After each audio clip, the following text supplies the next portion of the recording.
Sarap gamitin. Ayan o. Ayan na.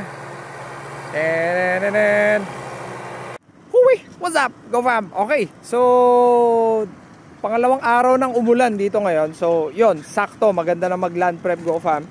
And i-compare natin ngayon yung orange na 108S at saka yung Sonalica na 105. Yun. So shout out sa mga taga Go Traktora. And tetestingin na natin.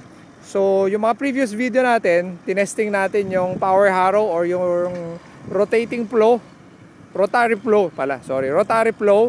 Okay. And ngayon naman, gusto ko i-try natin sa trailing harrow para tignan natin kung papalag ba siya, no? In terms of efficiency, yung fuel efficiency at saka yung syempre yung trabaho na rin. So tara, check natin Go fam. Alright, so lakad-lakad tayo Go fam. So may mga nagtatanong sa akin Go fam, pwede na ba magtanim? Para sa akin, hindi pa Go fam. Okay. So parang basa lang dun sa taas, pero pag binungkal mo, malikabok pa rin.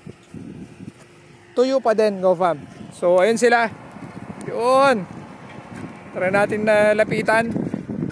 Lapit tayo doon. So ito yung mga areang binabanatan natin.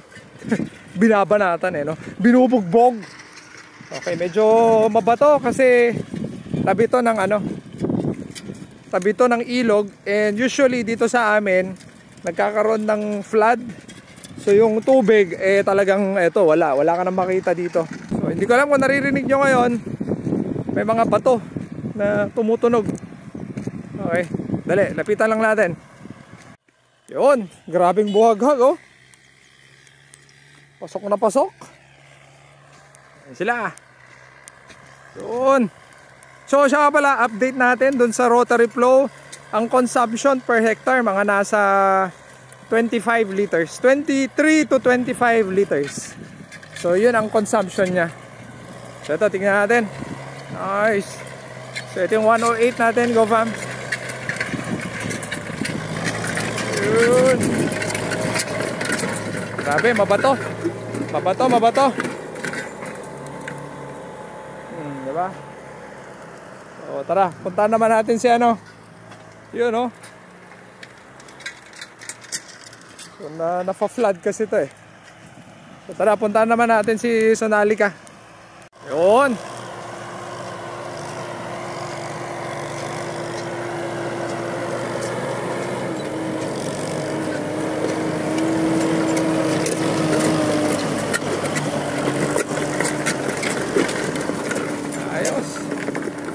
Ayos din.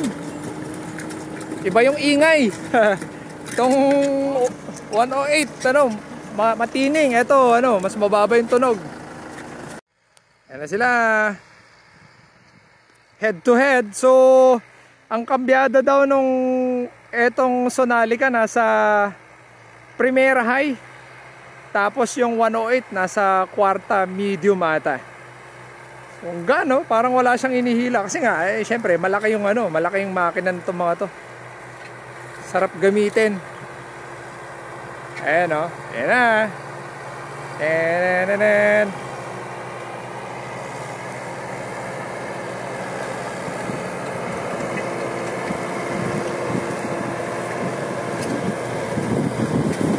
Simple lang o.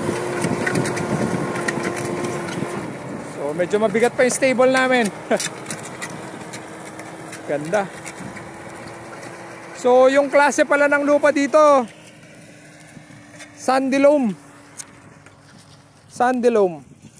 Kasi nga tabi ng dyan, pag dyan ilog na dyan, sandy loam. So tapusin na lang namin to Go fam. Tapos syempre compare tayo sa syempre fuel efficiency ulit.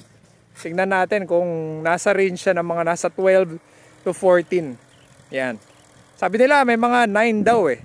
Pero syempre depende sa operator, depende sa area, depende sa lupa. Alright.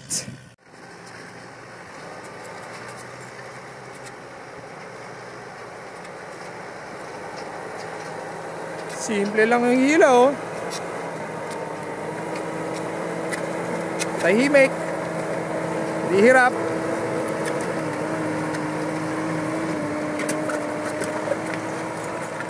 Ganda rin ang mungkal.